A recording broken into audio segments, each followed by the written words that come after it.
Hello बच्चों, मैं S के वर्मा स्वागत करता हूं आपका अपने YouTube channel V Digital Science Classes में।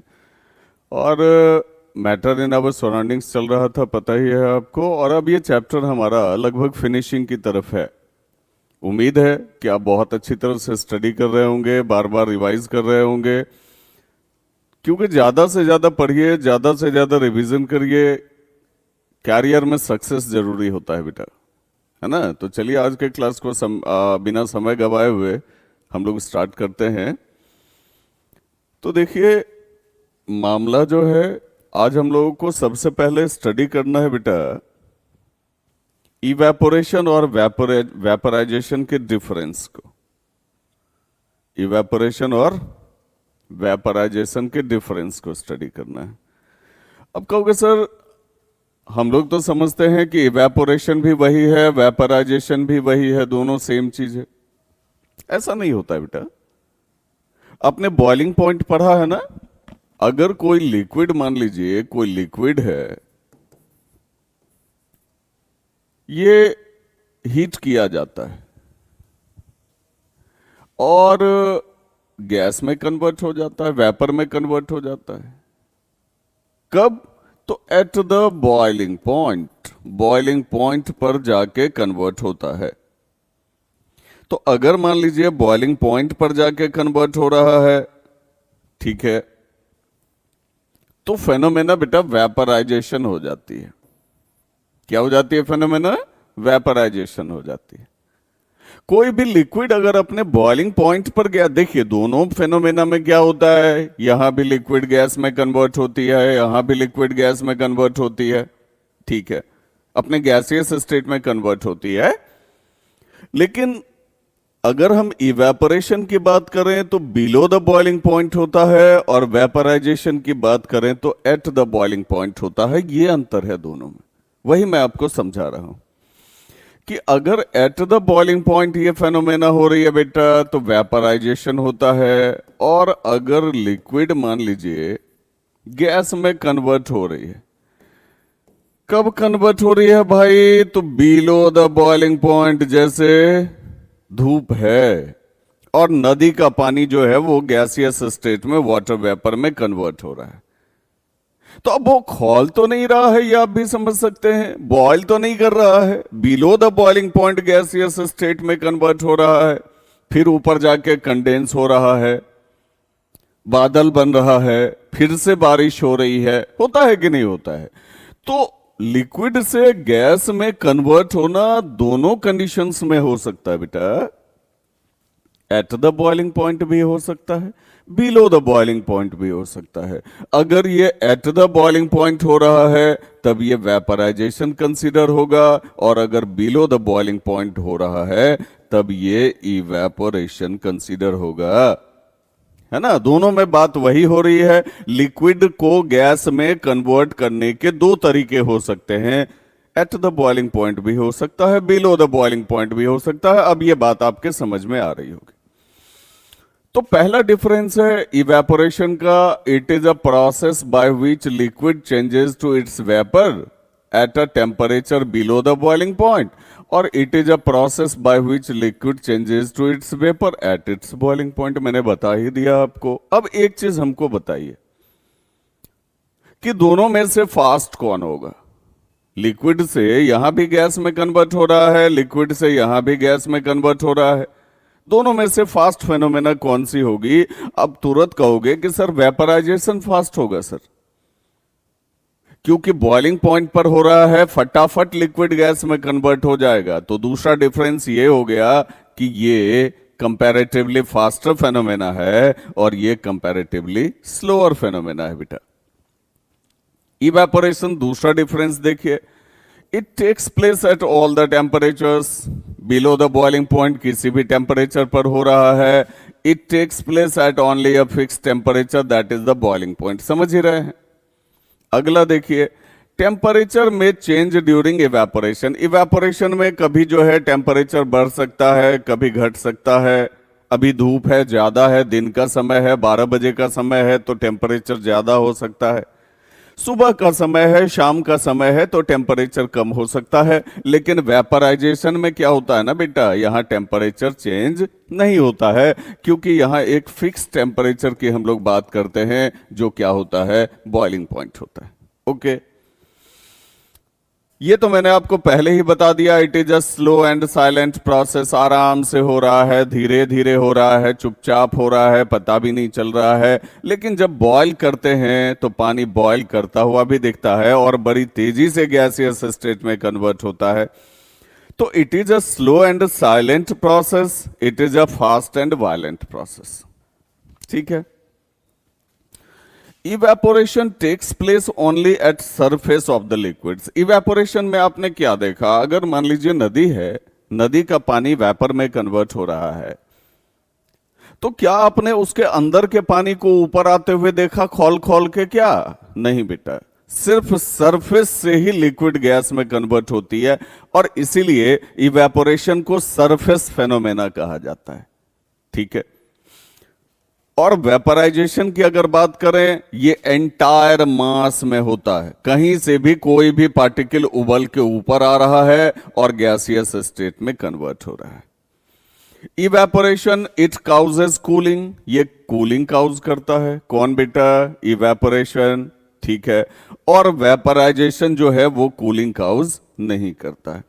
अब देखिए, कूलिंग काउज करने का रीजन क्या होता है कि अगर कहीं से भी बॉडी लेटेंट हीट लूज कर रहा है, कोई भी बॉडी अगर लेटेंट हीट लूज कर रहा है, आपको मैंने लेटेंट हीट पढ़ाया हुआ है, अगर कोई भी बॉडी लेटेंट हीट लूज कर रहा है तो कूलिंग सेंसेशन फील होता है बॉडी का। जैसे आप अपने हाथ में पानी रखें तो आपको ठंडा लगता है। क्यों लगता है?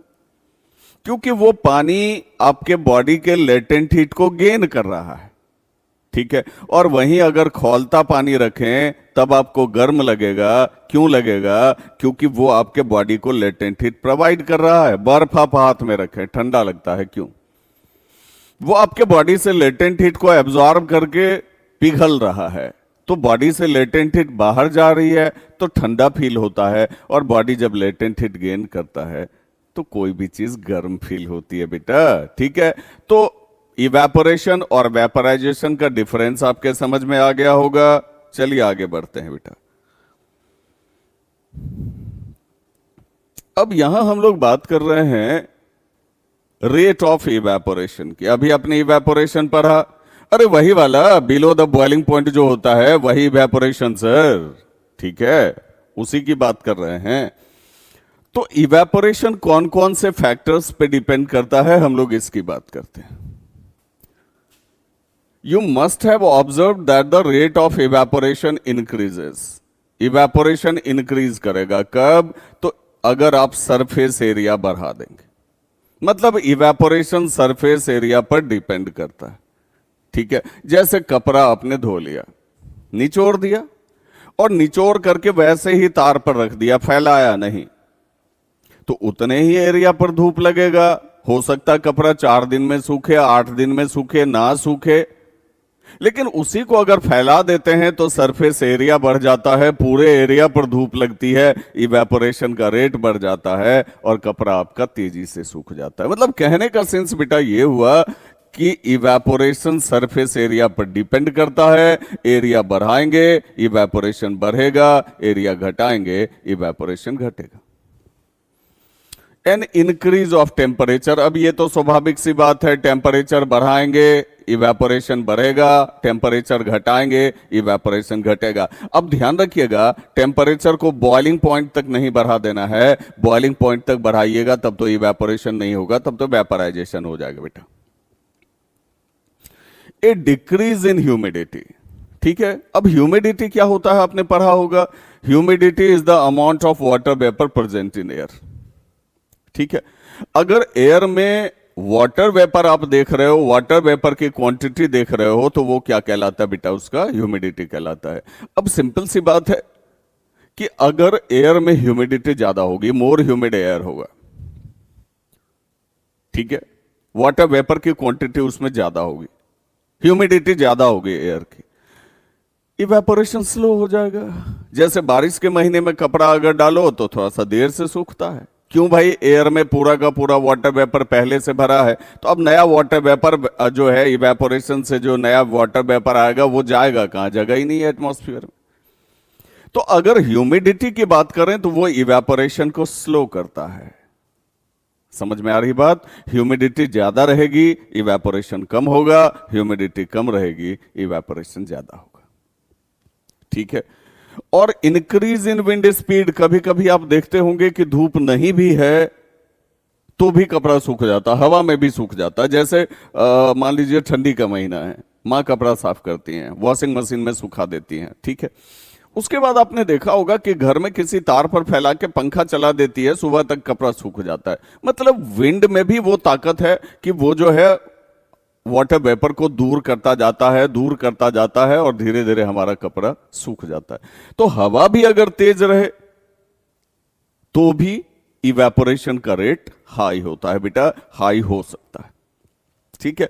तो ये 4 फैक्टर हैं जिस पर कि जो है इवेपोरेशन डिपेंड करता है। पहला सरफेस एरिया, दूसरा टेम्परेचर, तीसरा ह्यूमिडिटी, चौथा विंड स्पीड। एक और ले सकते हैं, नेचर ऑफ लिक्विड पर भी जो है इवेपोरेशन डिपेंड कर सकता है। कुछ लिक्विड्स होते हैं जो बहुत जल्दी उड़ जाते हैं, जैसे पेट्रोल ले लीजिए, वॉलेटाइल लिक्विड कहते हैं उसको, धूप में रखा आधे घंटे में गायब। और कुछ नॉन वॉलेटाइल लिक्विड होते हैं, जैसे पानी ले लो, मान लो 1 लीटर पानी हमने आपको दे दिया, 1 लीटर पेट्रोल दे दिया, कहा दोनों धूप में रख दो, आपने रख भी दिया। बेटा 1 घंटे के बाद जरा सा जाके देखना, पेट्रोल देखने के लिए नहीं मिलेगा, पानी वहीं का वहीं पड़ा हुआ होगा, हल्का फुल्का इवेपोरेट हुआ होगा। तो नेचर ऑफ लिक्विड पर भी इवेपोरेशन का रेट डिपेंड करता है। तो मिला जुला के कह सकते हैं कि there are 5 factors on which rate of evaporation depends. और increase of rate of evaporation जो है वो किस फैक्टर पे डिपेंड करता है, तो वो सारा का सारा आपके सामने लिखा हुआ है जो मैंने अभी आपको पढ़ाया। ठीक है। तो विंड स्पीड, ह्यूमिडिटी, इसके बारे में सोचिएगा जैसा कि विंड स्पीड से ह्यूमिडिटी का क्या रिलेशनशिप है, यह मैं आपको सोचने के लिए देता हूं।